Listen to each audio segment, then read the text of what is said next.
Hey hello and what's up guys, कैसे हो आप सभी लोग and welcome back to my new video. So guys, आज हम लोग डेमन स्लेयर की इस वाले एपिसोड पे आकाजा का बैक स्टोरी प्लस हमारी जो सन रेटिंग है उसकी रिलेटेड कुछ जानकारी देखने को मिलेगा। और इस वाले एपिसोड को देखने से पहले अगर आप इससे पहले वाले एपिसोड ना देखे हो तो पहले उन सभी एपिसोड को आप देख सकते हो मेरी चैनल से। तो चलिए शुरू करते हैं। एपिसोड की शुरू में ही हम तांजीरो का पास्ट देखते हैं, जहाँ पे उसकी जो डैड था वो एलाइव था। तानजीरो का फादर, जो कि ना तानजीरो की बचपन पे ही मर चुका था। वो बहुत ही शांत स्वभाव की था और चुपचाप बैठा हुआ था। और तांजीरो अपनी डैड से हिनोगामी कागुरा के बारे में पूछते हैं और उसकी डैड्स बोलते हैं कि ये डांस बहुत ही मुश्किल है और हमारी वारिश जनरेशन टू जनरेशन ये डांस करते आए हैं, जो हर साल हमारी जो साल का पहला दिन है वो करे जाती है। और तभी सूरज उगने के पहले, मतलब सूरज उठने के बाद से लेकर सूरज फिर डूबने से पहले तक ये डांस करनी पड़ता है, जो बहुत ही मुश्किल होगा। सो तांजीरो बोलता है आप यहाँ पे कोई भी चिंता मत करो, मैं बहुत ही जल्दी ये हिनोगामी कागरा डांस सीख लूंगा और उसके बाद आपके बदले में मैं ये डांस परफॉर्म करूंगा। और तभी तांजीरो का फादर बोलते हैं ये डांस मुझे इतना भी हार्ड नहीं लगता, क्योंकि मेरा यहाँ पे आदत बन चुका है।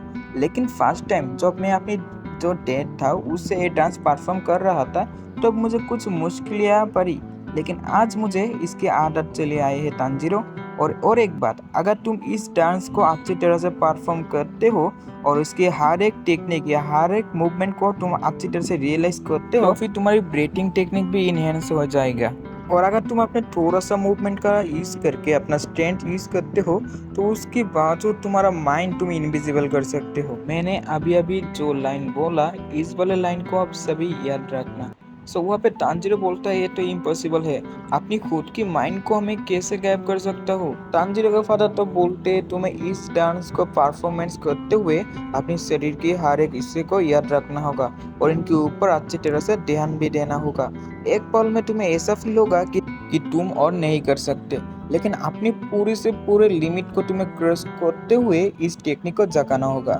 और जब तुम अपनी इस टेक्निक को जगा लोगे तब तुम्हारी आंखों पे स्पेशल पावर आ जाएगा और उसके बाद तुम हर एक चीज को देख सकते हो जो इस धरती पे मौजूद है। तांजीरो बोलते हैं कि क्या मैं इस टेक्निक को कर पाऊंगा, और उसके फादर बोलते हैं तुम इसे जरूर कर पाओगे और तुम्हें सिर्फ ट्रेनिंग की जरूरत है। और हमें बताई जाते हैं कि उनकी जो इलाका है वहाँ पे बिहार मौजूद है और उनसे बचने के लिए यहाँ पे जो इंसान रहते थे उस पहाड़ की चारों ओर रिंग बेल यूज करते थे।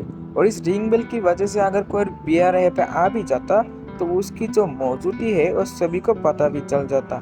और हाँ, हमें ये जो कहानी बताई जा रहा है ना, तांजीरो की फादर की मरने का 10 दिन पहले का है। हमें ये भी बताई जाती है कि तांजीरो का फादर अपनी बीमारी की वजह से सुइसाइड भी कर लिया था।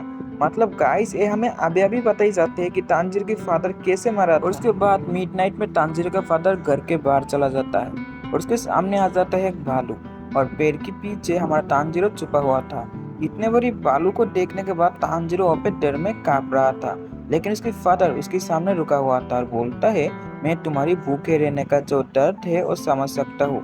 अगर तुम मेरी फैमिली के ऊपर हमला करने आते हो तो मैं तुम्हें यहाँ पे नहीं छोड़ूंगा। और हमें ये भी बताई जाते हैं कि तांजीरो का फादर उस भालू का जो मतलब मौजूदगी है वो अपनी इन हैंड्स टेक्निक मतलब फील करने का टेक्निक की मदद से वो पहले ही समझ चुका है। तांजीरो का फादर उस भालू को सावधान करने के बाद भी भालू तांजीरो के फादर के ऊपर हमला कर देती है और उसके बाद तांजीरो का फादर एक ही हमले से उस भालू को मार डालता है। और तांजीरो की फादर वापस शांत खड़ा हुआ था और इतनी जल्दी अटैक स्पीड और उसकी इतनी शांत रहने का जो एबिलिटी है वो देख के तांजीरो पूरा ही शॉक्ड हो जाता है। लेकिन तब भी तांजीरो के फादर बीमारी था, मतलब बीमार रहने के बाद भी वो इतना कुछ कर चुका है। और तब भी हमारा तांजीरो का फादर तांजीरो को बोलता है अभी तुमने जो कुछ भी देखा उसको याद रखना। और उसके बाद हमारी फ्लैशबैक यही खत्म होता है और हम प्रेजेंट टाइम पे या फिर माने जहाँ पे हमारा तांजीरो आकाशा के साथ फाइट कर रहा होता वहाँ पे दिखाई जाती है। तांजीरो तो सोचता है तो फिर क्या यही मौका है जहाँ मैं अपनी इमेजिनेशन टेक्निक को जगा सकता हूँ। और इस बारी में ही क्या मेरा डेट ने बताया था अगर ताकाजा का वो वाला पंच मेरी शरीर पे लग जाता तो मैं खत्म हो जाता, लेकिन मेरा शरीर वहाँ पे अचानक से ही मैं मूवमेंट करने लगा। क्या कर सकूँ अब मैं। और हम देखते तांजीरो अपनी आंखों की मदद से आकाजा का जो बॉडी है उसके अंदर का ऑर्गन्स देख रहा होता था। मतलब उसकी जो आगे का ताकत था वो जाग गया है। और तांजीरो का ये वाला जो टेक्निक है इससे पहले भी उसने यूज कर चुका है। मतलब हमारा अपर मोन 4 के साथ वो जो फाइट कर रहा था, मतलब हैंटन गोकू साथ, तो भी तांजीरो अपना ये देखने वाला शक्ति इनहेंस कर लिया था। लेकिन वो वक्त हमें भी नहीं पता था और तांजीरो को भी नहीं। लेकिन इस वक्त तांजीरो को पूरी तरह से पता चल गया है। सो वहाँ पे तांजीरो अपनी माइंड को इनविजिबल कर लेता है। ऑन दी अदर साइड ग्यू और आकाजा फाइट कर रहा था। वहाँ पे ग्यू की जो परेशानी है वो बहुत हो रहा था, क्योंकि आकाजा का फाइटिंग टेक्निक बहुत ही इनहेंस है, ये आप सभी को पता है। और इसीलिए ग्यू उसके सामने टिक नहीं पा रहा था। लेकिन वो हालातूत आकाजा की एक हमले को ब्लॉक कर लेता है। लेकिन आकाजा तभी एक हमला करके ग्यू का जो ब्लेड है उसको टुकड़े टुकड़े कर लेता है। और बिना ब्लेड के ग्यू कैसे आकाजा को हरा सकता है। और यहाँ पे ग्यू का मरना पक्का हो चुका है। आकाजा उसके अंदर हाथ घुसा देता है जैसा उसने रेनगो के साथ किया था। लेकिन तभी हम लोग देखते हैं इस बार आकाजा का हाथ ग्यू के अंदर नहीं घुसा, बाकी वो उसका जो हाथ है उसको ही किसी ने काट दिया। लेकिन गाइस पैनल देख के तो मैं यहाँ पे डर ही गया था कि ग्यू ना मर जाए। लेकिन यहाँ पे तांजीरो आके ग्यू को बचा लेता है। और तांजीरो का ये टेक्निक इतना फास्टेस्ट स्पीड देख के आकाजा सोचता है इसकी टेक्निक तो बहुत ज्यादा इनहेंस हो चुका है और मैं ऐसे महसूस क्यों नहीं कर पाया। और तभी ग्यू भी आकाजा के ऊपर हमला करने लगता है और तांजीरो के सिर पे उसकी डेमन स्लेयर मार्क भी आ जाता है। वहाँ पे हमारा ग्यू तांजीरो के ऊपर नोटिस करता है उसका हेयर और बेटिंग टेक्निक सब कुछ ही यहाँ पे अलग हो चुका है। और आकाजा जो कि यहाँ पे गुस्से से पागल हो रहा था, वो सोच लेता है कि अभी उसे तांजीरो को मारना होगा, क्योंकि इससे पहले वो ऐसा कुछ नहीं हुआ कि उसने किसी को सेंस नहीं कर पाया। ग्यो तो आकाजा के ऊपर हमला करने जाता है, लेकिन आकाजा अपनी डिस्ट्रक्टिव डेट मतलब ब्लड डेमन टेक्निक को यूज करता है। कि आप लोगों ने एक चीज नोटिस किया, आकाजा फाइट में जाने से पहले इस जो ब्लड डेमन टेक्निक है इसको क्यों एक्टिव करता है? क्योंकि इस टेक्निक की मदद से अपनी इनहेंस टेक्निक को इंक्रीज कर लेता है, जैसा रेनगोकू की फाइट के दौरान एक बार उसने किया था। लेकिन इस बार इस मांगा पैनल पे उसने 2 बार इस टेक्निक को यूज कर लिया, ताकि वो किसी को भी आसानी से सेंस कर सके। और उसने जेहेतु तांजीरो को सेंस नहीं कर पाया इसलिए उसे शक हुआ उसकी टेक्निक के ऊपर और उसने दोबारा यहाँ पे इस टेक्निक को एक्टिव कर लिया। सो गाइस ऐसा ही टेक्निक और एक बंदे के पास है, क्या आप उसके नाम जानते हो?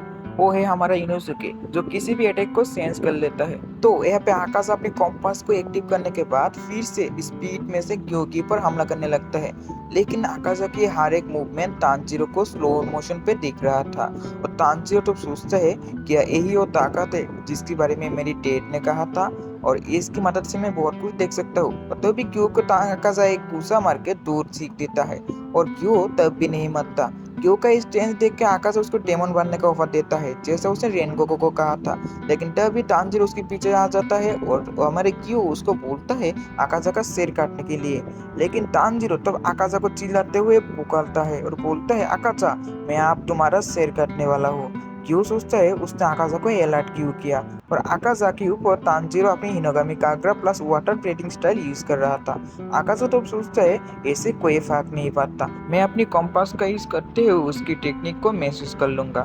और हमें आकाशा का इस ब्लड डेमन टेक्निक के बारे में बताई जाती है, जिसकी मदद से आकाशा अपने ओपोनेंट की जो ब्रेन है उसके साथ खुद की ब्रेन को कनेक्ट कर लेती है और ओपोनेंट जो अटैक के बारे में सोचता है आकाशा उस अटैक को पहले से ही जान जाता है और डॉज कर लेता है। लेकिन आकाशा पे सोचता है उसकी जो कॉम्पास है वो तांजीरो के ऊपर बिल्कुल भी वर्क नहीं कर रहा। और क्योंकि हमें तो पता ही है तांजीरो अपना ब्रेन ही फुली इनविजिबल कर चुका है, तो आकाशा को कैसे महसूस होगा? तभी तांजीरो आकाशा के ऊपर अपनी हिनोगामी कागरा यूज करके उसकी गले को काटना शुरू करता है। आकाशा बोलते नामुमकिन, इस 100 सेंचुरी पे मैं ऐसा कोई आदमी को नहीं देखा जिसके ब्रेन फुली इनविजिबल है, ना ही मेरा कॉम्पास उसे डिटेक्ट कर सकता है। लेकिन तांजीरो तुम सबसे अलग हो। और आकाशा बोलता है वो मुझे मार नहीं पाएगा और तांजीरो के ऊपर हमला करना चाहता है। लेकिन तभी तांजीरो उसकी पूरी सी सर को अलग कर देती है, जिसकी वजह से आकाशा का जो हेड था वो फुल्ली कट चुका था। और आकाशा तांजीरो की आंख को देख के समझता है तांजीरो के अंदर उसके लिए कोई नफरत नहीं है। आकाशा तो बोलता है ये नहीं हो सकता, मैं इस तरह से हार नहीं सकता और अपने सिर को जुरा लगाने लगता है। लेकिन गियो तो भी अपना जो स्वord था उसको आकाशा के पीछे से उसके सिर पे घुसा देती है, जिसकी वजह से उसकी सिर उसकी फुल्ली बॉडी से अलग होकर नीचे गिरने लगता है। और तभी तांजीरो खुश होता है क्योंकि उसकी जो शेप था वो डस्ट बनने लगता है। तांजीरो सोचता है फाइनली इतने दिनों बाद उसने आकाशा को हरा दिया। और वहाँ पे आकाशा के ऊपर पावरफुल टेक्निक यूज करने की वजह से तांजीरो हिल नहीं पा रहा था।